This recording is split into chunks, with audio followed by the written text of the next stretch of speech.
High Counselor Vexmora's tendrils quivered as the emergency session descended further into chaos. The holographic display at the center of the chamber showed the human battleship's trajectory, unwavering, deliberate, and completely disregarding the established approach vectors required by coalition law. "We should destroy it now," hissed Sub-Commander Zrelk, his exoskeleton clicking with agitation. Humans were contained for a reason. Vexmora shifted her massive form, silencing the chamber.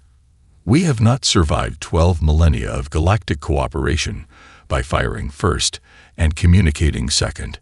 The Coalition's chief science officer, Dr. Linth, manipulated the display with her 6 appendages, enlarging the ship's schematics. The vessel's design defies conventional starship architecture. Those cylindrical structures along its hull, they're neither weapons nor sensor arrays according to our databases. Yet they pulse with energy readings that exceed our most advanced dreadnoughts, added Security Director Brell, his crystalline form refracting light across the chamber as he moved closer to the display. "And observe these unusual radiation signatures. They don't match any known propulsion system." Outside the council chamber, the Coalition capital world of Harmonex continued its daily routines, its trillion inhabitants unaware of the potential threat approaching their system. Orbital platforms adjusted their positions, preparing for possible defensive measures while maintaining the appearance of normal operations. Back in the chamber, an aide rushed to Vexmora, whispered something, and handed her a data crystal. The High Counselor inserted it into her console, and her upper eyes widened while her lower pair narrowed, a sign of extreme concern among her species. "The human vessel has transmitted a message," she announced. "Audio only, in the old Earth standard language." The chamber fell silent as she activated the playback.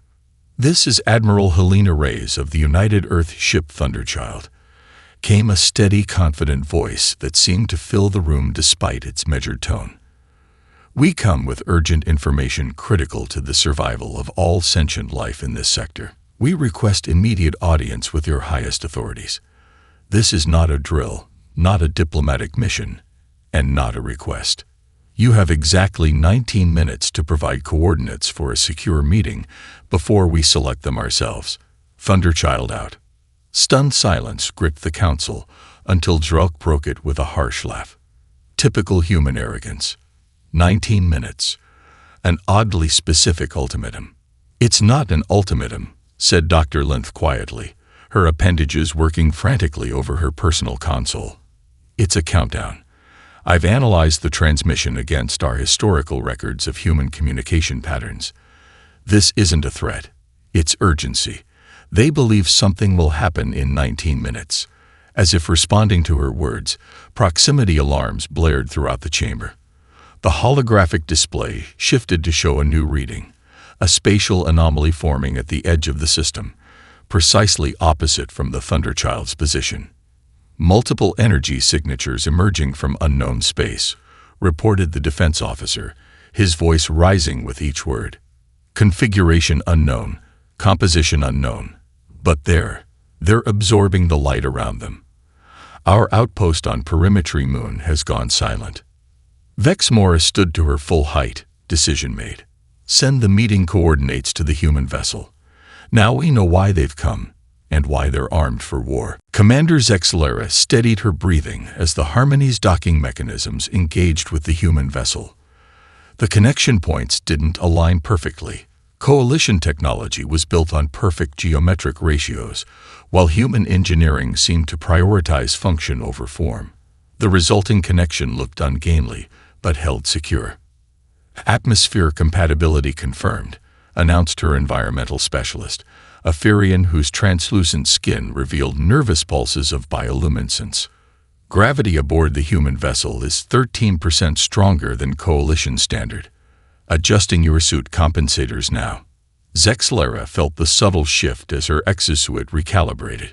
Her scales flickered between deep blue and anxious green, a reaction she couldn't fully suppress despite her diplomatic training. Humans had that effect on most species. Their unpredictability made them fascinating research subjects, but dangerous potential allies. You have studied them the longest, High Counselor Vex Mora had told her mere hours ago. You understand their peculiar thought patterns. If anyone can determine their true intentions, it's you. What Vex Mora hadn't said, but both understood, was that Zexlura's career rehabilitation hinged on this mission. 20 years of academic exile for advocating human inclusion in the coalition could be erased with one successful diplomatic engagement. The airlock cycled open, revealing two human figures in fitted dark uniforms adorned with insignias unfamiliar to coalition intelligence archives. Both held themselves with the distinctive straight posture of their species, but carried no visible weapons, a promising sign. "Commander Zexlura, welcome aboard the Thunderchild," said the taller one, a female with dark hair pulled tight against her skull. "I'm Lieutenant Commander Santos, Admiral Reyes, Executive Officer. Please follow me. Time is critical." Zexlura activated her translator implant and gestured for her team to follow. The human corridors were narrower than coalition designs, with exposed conduits and junction boxes that would have been hidden on coalition vessels. Efficiency over aesthetics, she noted. Signs of battle damage became increasingly evident as they proceeded deeper. Scorched bulkheads hastily repaired, temporary power conduits bypassing damaged sections. "Your vessel appears to have engaged in recent combat," Zexlura observed, her translator converting her harmonic speech to human standard. Santos didn't slow her stride or turn. 17 days ago, we lost 38 crew members. Would have been the entire ship if the quantum shields hadn't held for those crucial 3 minutes. The gravity of that statement wasn't lost on Zexlura. Coalition intelligence had no record of human quantum shields in their technological assessment. Either humans had made remarkable advancements in isolation, or they were bluffing magnificently. They entered what appeared to be the command center, a circular chamber with workstations arranged in concentric rings around a central platform. On it stood a human female, older than Santos, with a scared face that told stories of multiple conflicts. One eye gleamed with the metallic sheen of advanced prosthetics, while the other remained naturally dark and focused. "Admiral Helena Reyes," Santos announced simply. Reyes stepped forward, extending her hand in the human greeting ritual. Zexlura hesitated only briefly before extending one of her 4 hands in return, feeling the firm pressure of the human grasp. "Your worlds have approximately 18 days before extinction begins," Reyes said without preamble. "We're here to prevent that." Zexlura's scales flashed white with shock before she could control her reaction. "What exactly threatens us, Admiral?" Reyes didn't answer immediately. Instead, she pressed a control on her wrist device. The chamber darkened, and a 3-dimensional projection materialized between them, displaying something that defied coalition classification parameters. "We call them harvesters," Reyes said quietly. "And they're already here." The 3-dimensional display hovering between Zexlura and Admiral Reyes shifted, showing a small human outpost on what appeared to be an asteroid. The timestamp indicated the footage was from 14 months earlier. "New Horizon mining colony," Reyes explained, her voice clinically detached yet somehow heavy with memory. "Population 412. Standard extraction operation for rare minerals. Nothing strategically significant." The display showed humans going about daily activities, maintenance workers repairing equipment, engineers monitoring systems, children playing in a designated recreation dome. Ordinary life on the edge of human space. "This is 6 hours later," Reyes said. The image shifted, the same location, but utterly transformed. Structures remained intact, equipment undamaged, but not a single life form remained visible. Empty corridors, abandoned workstations, half-eaten meals at tables with no diners. A child's toy floating in the recreation dome's zero-gravity center, no hand there to claim it. "They left no bodies," Zexlura observed, her scales shifting to a troubled gray. "There were no bodies to leave," responded Reyes. "The harvesters don't destroy organic matter. They consume it entirely, converting it to energy. They leave inorganic materials untouched. 412 lives reduced to fuel. The display changed again, showing sensor readings that Zexalera's scientific training couldn't fully interpret. Unusual energy signatures, spatial distortions that shouldn't be possible according to Coalition physics models. Your long-range detection systems can't see them because you're looking for the wrong thing. Rice continued, manipulating the display to show a comparison between Coalition and human sensor technologies. Your civilization developed along conventional physics paths. Humans took a quantum observation approach that your scientists dismissed as theoretically unsound 2 centuries ago. Lieutenant Commander Santos stepped forward, activating another display showing the current positions of what humans identified as Harvester Scouts throughout Coalition space. We detected their approach 3 years ago using experimental quantum resonance arrays, Santos explained. Our scientists discovered that human neural patterns create natural quantum observation effects. We literally see reality differently than your species do. Zexalera's scientific advisor, Dr. Telnick, moved closer to the display, his sensory tendrils extended in fascination. Impossible. The quantum uncertainty principle prevents direct observation off.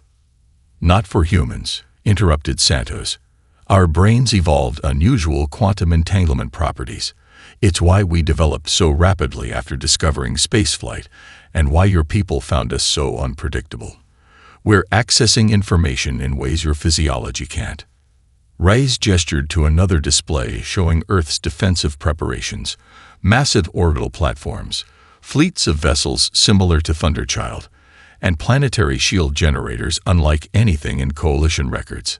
We've spent 20 years preparing, Rice said, developing weapons specifically calibrated to affect creatures that exist partially in quantum uncertainty states.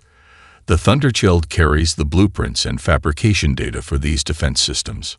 Zexalera studied Admiral Raya's expression, searching for deception, but finding only grim determination. Why would humans return to help a coalition that rejected them centuries ago? Raya's artificial eye whirred softly as it focused. Because the harvesters won't stop with your worlds. Once they consume the coalition, they'll be strong enough to overwhelm Earth's defenses. This isn't altruism, Commander. It's survival. A communications officer interrupted, approaching Reyes with urgent data. The Admiral reviewed it, her expression darkening. The Harvester Scout vessels have changed course, she announced. They're converging on Velaran Prime, your most populated world. Zexalera felt cold dread spreading through her bodies. How long until they arrive? At current speeds, Reyes met her gaze directly. 14 days. And those are just the scouts. The Grand Assembly Hall's acoustics amplified every whisper, turning the collective murmurs of 7 species representatives into a cacophony of doubt and fear. Zexalera stood beside Admiral Reyes at the central podium, aware that this unlikely pairing, a disgraced coalition diplomat and a human military commander, represented the most improbable alliance in recorded history. The evidence is fabricated, insisted Delegate Vryn of the Morax Confederation, his crystalline form pulsing with aggressive red light. Humans have always excelled at deception. These harvesters conveniently cannot be detected by our most advanced systems. Because your most advanced systems are fundamentally flawed, Reyes responded, her patience visibly thinning. You're scanning conventional space. These entities exist partially in quantum uncertainty states. High Minister Calorath of the Vel Dominion rose from her gravity chair, her ancient form commanding immediate respect. 17 of our outposts have gone silent in a pattern that matches the humans' projected harvester movements. Would you have us ignore this correlation, Delegate Vryn?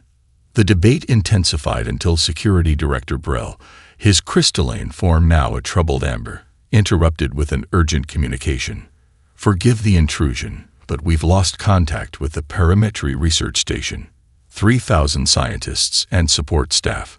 Gone silent mid-transmission. A haunting silence fell over the assembly. Admiral Reyes exchanged a glance with Lieutenant Commander Santos, who nodded and activated a small device. The assembly hall's central display, filled with real-time tactical data, streamed directly from the Thunderchild systems. The Harvester scout vessel that attacked your research station is still in the vicinity, Rise announced. Thunderchild has maintained tracking through quantum resonance. We can reach it within 2 hours and engage. With what result? Asked High Counselor Vexmora.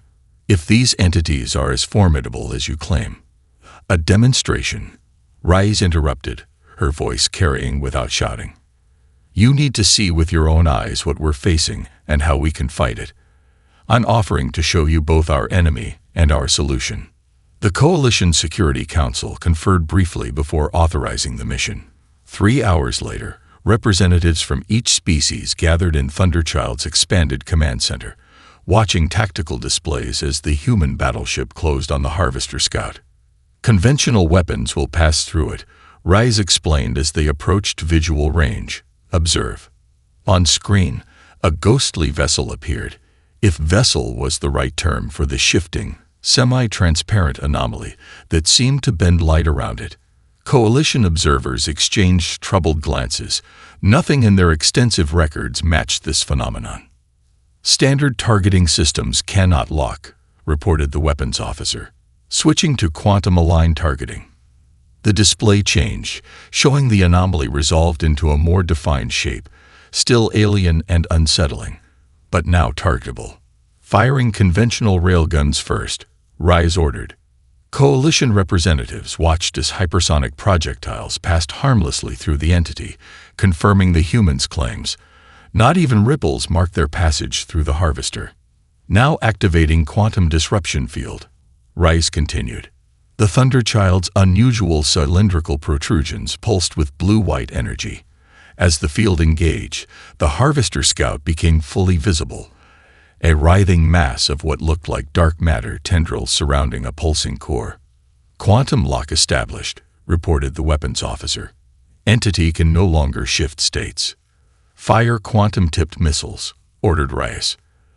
The Coalition delegation watched in stunned silence as the human weapons struck true. The Harvester Scout convulsed, its structure destabilizing before collapsing into itself like a miniature black hole that winked out of existence.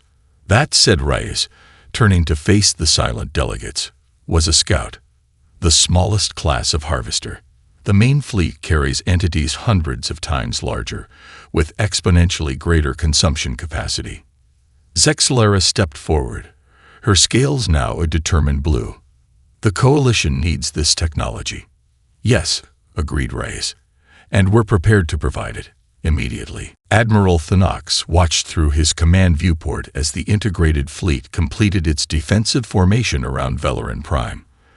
The massive gas giants inhabited orbital platforms, housed nearly 60 billion Coalition citizens across 17 interconnected habitats, the greatest concentration of sentient life in this sector of the galaxy. Formation Lambda 7 doesn't maximize our energy weapon coverage, he observed, gesturing at the tactical display with one of his armored appendages.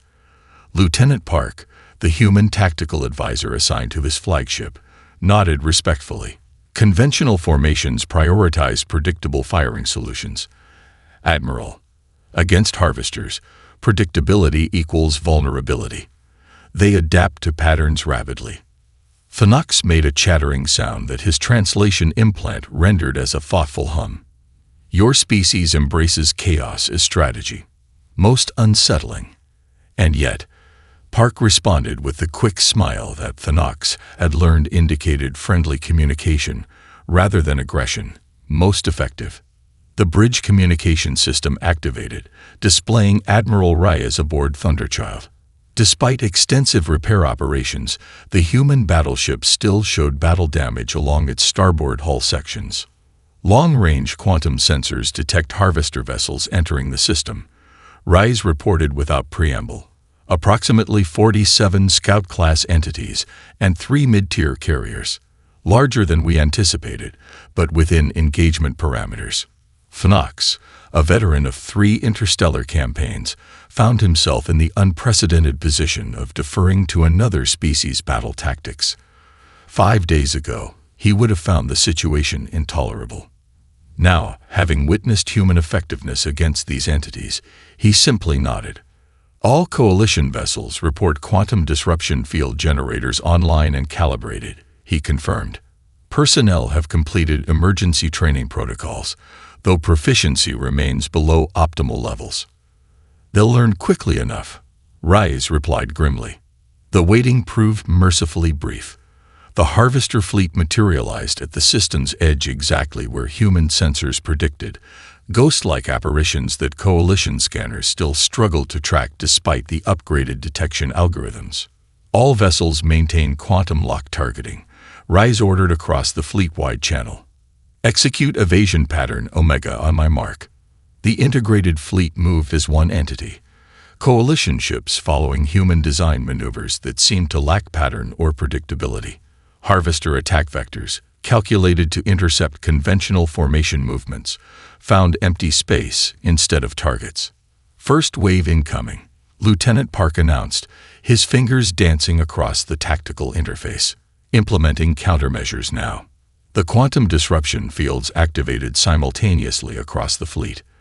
The Harvesters, suddenly forced fully into conventional space, became visible to all sensors, writhing masses of dark energy tendrils surrounding cores of impossible density.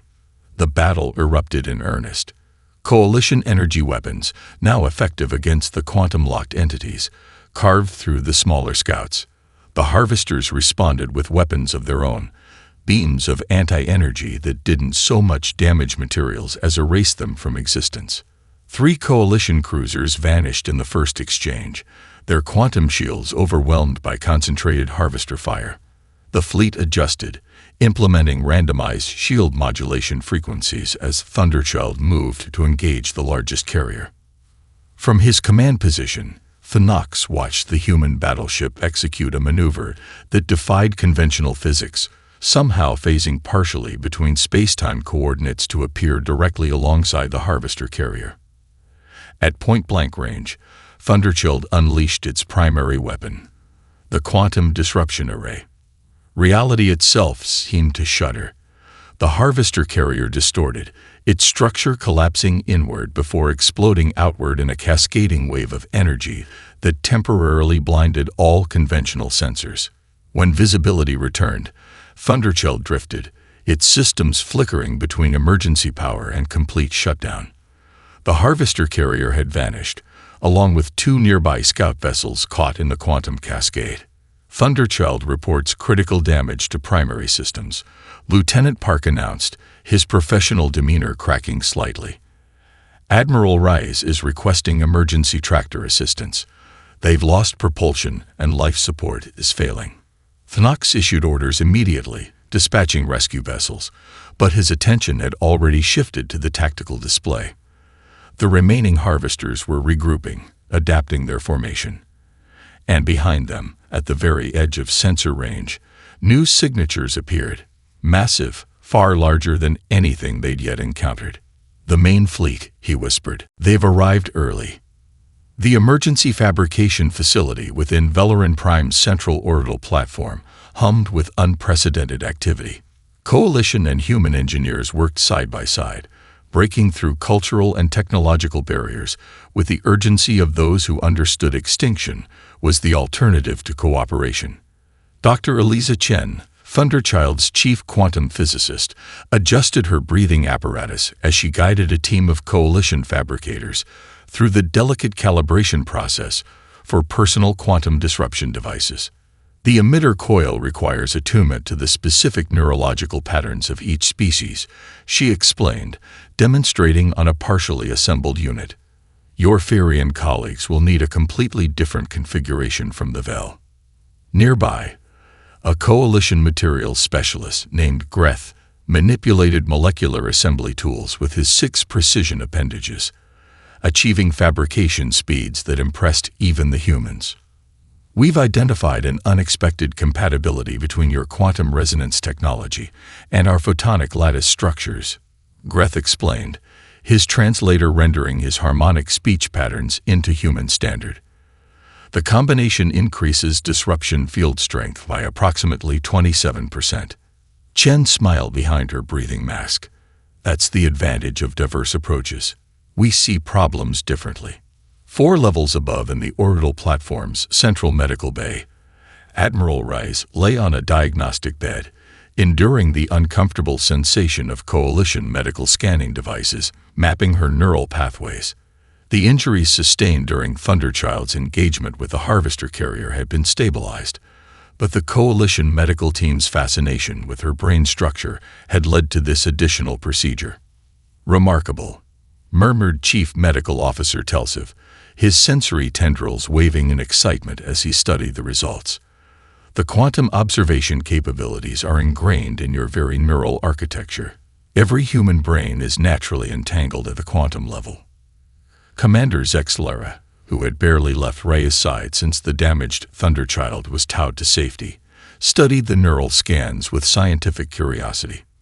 "This explains both your species' unpredictability and your technological advancement path," she observed. "Your minds naturally access quantum possibilities that our species require complex instrumentation to detect." Reyes winced as she pushed herself to a sitting position, which is why we need to distribute our technology as widely as possible. The Harvesters don't just consume biological matter, they consume quantum potential. Each world they strip bare makes them stronger and harder to detect. Zexlara's scales shifted to a troubled gray. The Coalition Council remains hesitant about wide distribution of these weapons. The security implications are irrelevant if we're all dead, Reyes interrupted sharply. "The main Harvester fleet will reach Velarin Prime in less than 4 days. Thunderchild won't be combat-ready by then. We need every advantage we can get." The door to the medical bay slid open, admitting High Counselor Vexmora. The massive alien's entrance immediately commanded attention from all present. "Admiral Reyes," she began formally, "the Coalition Emergency Council has completed its deliberations regarding your proposal." Reyes straightened despite her injuries, meeting the counselor's multiple eyes directly.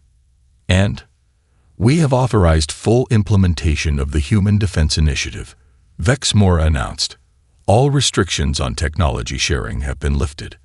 The fabrication of personal quantum disruption devices will begin immediately, with distribution to both military and civilian populations." A visible wave of relief passed through Reyes' posture. "Thank you, Counselor."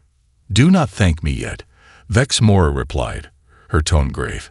"Our long-range sensors have detected additional Harvester signatures approaching from 3 vectors. They appear to be coordinating a multi-pronged assault across Coalition space. Velarin Prime is merely the first target." Reyes exchanged glances with Zexlara. "They're adapting their strategy," the Admiral observed, "learning from the recent engagement." "Can your technology counter this expanded threat?" Vexmora asked directly. Reyes' expression hardened with determination. "Not alone," she admitted, "but combined with Coalition implementation and innovation, we have a fighting chance." "Then we must act quickly," Vexmora declared. "The future of all our species depends on it." Emergency broadcast signals illuminated communication networks across 57 Coalition worlds simultaneously. On every planet, orbital platform, and outpost, beings of all 7 Coalition species gathered around displays as the unprecedented joint transmission began. Admiral Reyes and Commander Zexlara appeared side by side, their unlikely partnership now symbolizing the alliance of their civilizations. "Citizens of the Coalition," Zexlara began, her scales a steady, determined blue. "You have been briefed on the Harvester threat. Now we must act together." Reyes continued seamlessly, her injuries hidden beneath a formal uniform. "The next 24 hours will determine the survival of both our civilizations. Quantum disruption devices are being distributed to military and civilian centers. These weapons represent our only effective defense." Across Coalition space, distribution centers became hubs of organized chaos as citizens lined up to receive devices calibrated for their species' physiology. Brief training sessions demonstrated proper usage, how to activate the quantum field, how to destabilize Harvester entities, and most importantly, how to coordinate with others for maximum effectiveness. Aboard the partially repaired Thunderchild, Admiral Rice studied the tactical display with Lieutenant Commander Santos and the integrated command staff. The main harvester fleet had divided into multiple attack groups, each targeting population centers across Coalition territory. "They're learning," Santos observed grimly, "spreading out to prevent us from concentrating our forces." Coalition Fleet Admiral Thanox nodded, his translator rendering his clicking speech. "Their tactical adaptability exceeds our projections. The largest concentration still approaches Velarin Prime, but these secondary forces threaten our ability to coordinate an effective defense." Rays traced a pattern across the display, highlighting unusual fluctuations in the harvester movements. "There's something else. These patterns aren't random. They're searching for something specific." Dr. Chen entered the command center, still wearing her fabrication lab coveralls. "The quantum resonance patterns," she said, immediately understanding Raya's observation. "They're tracking the unique signatures of our disruption technology." "Which means they recognize it as a threat," Rice concluded. The tactical display suddenly shifted, alert warnings flashing as sensor data updated. The harvester forces had changed course again, accelerating and converging on a new target. "They've identified our central quantum communication hub on Velarin's fourth moon," Santos announced, the color draining from her face. "If they disable it, our coordinated defense network fails," Thanox finished grimly. "We lose our ability to synchronize quantum disruption fields across multiple systems." Ray studied the display for precisely 3 seconds before making her decision. "Thunderchild will intercept. We're the only vessel with a functional quantum disruption array capable of affecting multiple harvester entities simultaneously." "Admiral," Santos protested, "engineering reports our main drive is still operating at 62% capacity. Structural integrity cannot be guaranteed during combat maneuvers." "Noted," Rise replied with finality. "Alert all personnel. Battle stations in 5 minutes." As the command crew dispersed to prepare, Zexlera approached Rise privately. "Your vessel cannot withstand another direct engagement," she said quietly. "This is a suicide mission." Rise met her gaze steadily. "Possibly. But the math is simple. One ship with 300 crew members against billions of lives across Coalition space. The Coalition will remember this sacrifice," Zexlera promised, her scales shifting to a solemn purple. "Just make sure our sacrifice matters," Rise responded, handing Zexlera a secure data crystal. "This contains the complete specifications for our next-generation quantum technologies, designs even more advanced than what we've shared so far. If Thunderchild doesn't return, humanity is counting on you to ensure these advancements don't die with us." Zexlera accepted the crystal, understanding its significance. "May fortune favor your battle, Admiral." As Thunderchild disengaged from the repair dock, its damaged hull plates gleaming under emergency welds and hasty repairs, Coalition vessels formed an honor guard. The human battleship accelerated to maximum sustainable speed, heading directly toward the approaching harvester force and the quantum communications hub they threatened. One ship against an overwhelming enemy, carrying the hopes of 2 civilizations. 3 weeks after the Battle of Velarin's moon, as it came to be known in Coalition historical records, High Counselor Vex Mora presided over the most significant gathering in the Coalition's 12-millennium history. Representatives from all 7 member species filled the Grand Assembly Hall, joined by the first official human delegation from Earth. "We gather to honor sacrifice and celebrate survival," Vex Mora began, her voice carrying throughout the vast chamber. "Against an enemy that threatened all sentient life, our civilizations found common purpose." The central display activated, showing real-time footage from across Coalition space. On dozens of worlds, reconstruction efforts continued, buildings rising from devastation, communities healing, and most significantly, humans and Coalition species working side by side. Commander Zexlera, recently promoted to Coalition Ambassador to Earth, stepped forward. "The Coalition formally recognizes that without human intervention, our civilization would have fallen to the Harvester threat. Humanity's unique quantum perception capabilities provided the one advantage our enemy could not counter. The display shifted to show the quantum communication network, now fully restored and expanded with human-designed improvements. The new system allowed instantaneous transmission across distances previously thought impossible, linking coalition worlds more closely than ever before. And yet, continued Zexlara, we also recognize that without coalition implementation, humanity's quantum technology alone would not have been sufficient. It was our combined strengths that prevailed. The assembly hall's massive doors opened, and a murmur spread through the gathered representatives. Admiral Helena Reyes entered, walking slowly but steadily. Though her uniform hung somewhat loosely on her frame, her posture remained commanding. Behind her followed 37 crew members, all that remained of Thunderchild's original complement. The assembly rose in unified respect as Reyes approached the central podium. "Admiral," Vex Moore acknowledged formally. "The Coalition believe Thunderchild lost with all hands. Your return defies explanation." Reyes smiled faintly. "Not the first time humans have been accused of that, Counselor." Gentle laughter rippled through the chamber, easing the solemnity of the moment. Thunderchild's quantum disruption array created a cascade effect when deployed against the Harvester command node, Reyes explained. The resulting spatial distortion pulled us into what our scientists are calling a quantum fold, a state of existence outside conventional spacetime. It took our remaining crew 17 days to recalibrate our systems to phase back into normal space.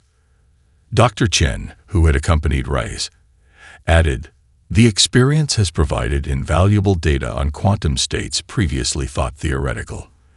The applications extend far beyond weapons technology." The display changed again, showing Coalition scientific teams studying crystallized sections of Thunderchild's hull, material forever altered by exposure to quantum space. "Which brings us to the purpose of today's assembly," Vex Moore announced. "The Coalition Council unanimously proposes a new category of alliance, one that respects humanity's need for autonomy while fostering deeper integration than any existing arrangement." The terms of the proposed alliance appeared on displays throughout the chamber. Shared defense protocols, technological exchange programs, cultural missions, and the establishment of the Joint Defense Initiative with unprecedented authority to coordinate resources across all member worlds. "Humanity accepts these terms," Reyes responded formally, "with gratitude and hope for our shared future." As the assembly erupted in approval, the display shifted one final time, showing a new vessel under construction in Valoran's orbital shipyard. Larger than Thunderchild, it incorporated both human quantum technology and Coalition engineering principles.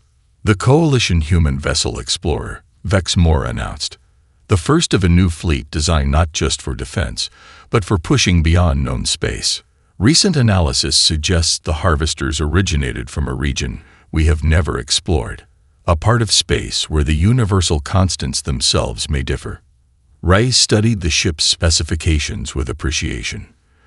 "The perfect fusion of our civilization's approaches," and commanded jointly, added Zexlara, "by those who first forged our alliance." As the assembly concluded with formal ratification of the new alliance, scientific teams across Coalition space continued analyzing the quantum data gathered during the conflict. On a research platform orbiting Valoran Prime, a Coalition physicist made a discovery that would remain classified for months to come. Quantum echoes suggesting the Harvesters were not destroyed, but merely repelled, adapting, evolving, and certain to return. But when they did, they would face not two separate civilizations unprepared and divided, but a unified alliance built on the strengths of diversity itself.